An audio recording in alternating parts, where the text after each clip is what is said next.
السلام علیکم، میں راجستھان سے ہوں، میرا نام حسین ہے۔ میں خواب میں دیکھتا ہوں کہ میں اپنے ماں باپ کا قتل کر رہا ہوں اور بدسلوکی کر رہا ہوں۔ السلام علیکم۔ وعلیکم السلام۔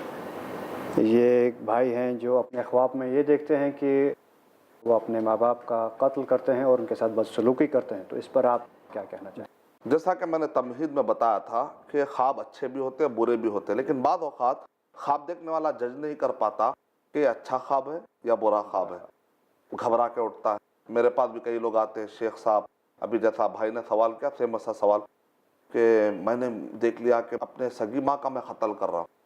یہی ہمارے ایک دوست نے دیکھا تھا، جب ہم پڑھ رہے تھے تو ہمارا ساتھی بہت رو رہا تھا، تو استاد نے پوچھا کیوں رو رہے ہو؟ کہا کہ میں نے دیکھا کہ میرے اپنی ماں کو میں قتل کر رہا ہوں خواہشی سے، تو کیا ایسا میں اتنا بڑا گناہ کرنے والا ہوں کیا؟ تو استاد نے پوچھا تم اپنے ماں سے کتنی محبت کرتے ہو؟ اس نے کہا میرا والد تو نہیں ہے، بچپن سے میری ماں نے پالا ہے مجھے، میری ماں اگر تھوڑا بخار میں بھی آتی ہے تو میں پریشان ہو جاتا ہوں، اتنی محبت ہے۔ تو ہمارے استاد نے کہا محبت والے اگر کوئی اپوزٹ، ایکسٹریم اپوزٹ میں کوئی خواب دیکھتے ہیں تو ایسے خواب الٹے جاتے ہیں دراصل۔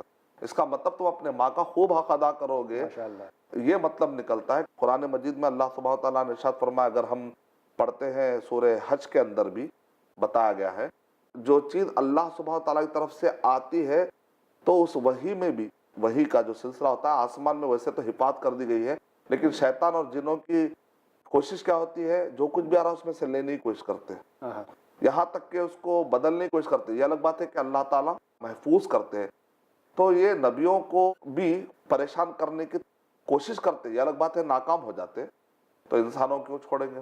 اور یہ جو خواب ہوتے ہیں، نبی اکرم صلی اللہ علیہ وسلم نے کیا ارشاد فرمایا، یہ 40واں حصہ ہے نبوت کا، یعنی نبوت کا دروازہ تو بند ہو گیا، جی، نبی تو اب کوئی نہیں بن سکتا، شریعت کے طور پہ اب کوئی چیز نہیں آ سکتی، لیکن نبوت کا مقصد کیا ہوتا ہے؟ بندوں کو رہنمائی۔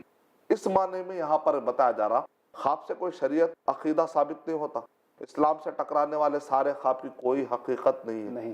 اگر خواب میں آئے کہ آج سے آپ کو نماز معاف ہے تو کیا ہم نماز چھوڑ دیں گے؟ نہیں، لیکن خواب نبوت کا ایک حصہ ہے، مطلب اس میں رہنمائی ملتی ہے، یعنی اس آدمی کے انڈیویجل لیول پر کچھ رہنمائی اللہ تعالیٰ کرنا چاہ رہے ہیں، لیکن وہ خواب کسی اور کے لیے لازم نہیں ہو جاتا، اس سے شریعت سے ٹکرا رہا تو اس کے لیے بھی وہ لاگو نہیں ہوتا۔ شریعت سے نہیں ٹکرانے کی بنیاد پر اگر اس کو کچھ رہنمائی ملتی ہے تو وہ خواب ہے۔ اس اچھے خواب کو شیطان کیا کرتا ہے؟ بگاڑنے کی کوشش کرتا ہے۔ ماں کے لیے اچھا خواب ہوگا، شیطان کیا کرتا ہے؟ بندے کو اس کو غلط پیش کرتا ہے، تو اس لیے ہم کیا کرنا ہے، ایسے خواب کو الٹا سوچیں۔ تو بعض خواب بالکل الٹے جاتے ہیں، دیکھنے میں بظاہر اچھے خواب ہیں۔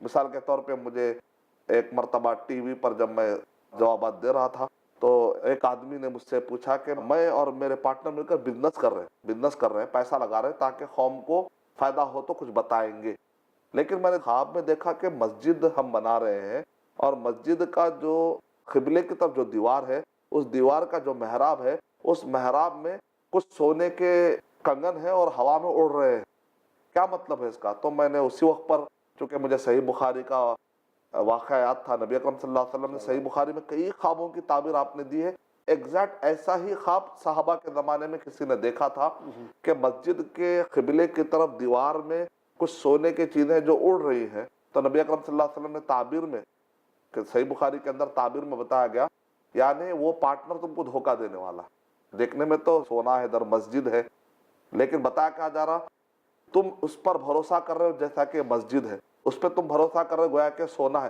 لیکن حقیقت میں کیا ہی ہوا میں اڑنے والا ہے، اس پہ بھروسہ مت کرو، یہ مطلب ہے۔ تو ایسے بہت سارے دیکھنے میں خواب اچھے ہوتے ہیں، دراصل وہ برے ہوتے، دیکھنے میں برے ہوتے لیکن وہ اچھے ہوتے، اسی لیے نبی اکرم صلی اللہ علیہ وسلم نے ارشاد فرمایا کہ تم عالم اور ناصح، خیر خواہ اور جاننے والے پر اپنے خواب پیش کرو، ہر ایک کو مت بتاؤ۔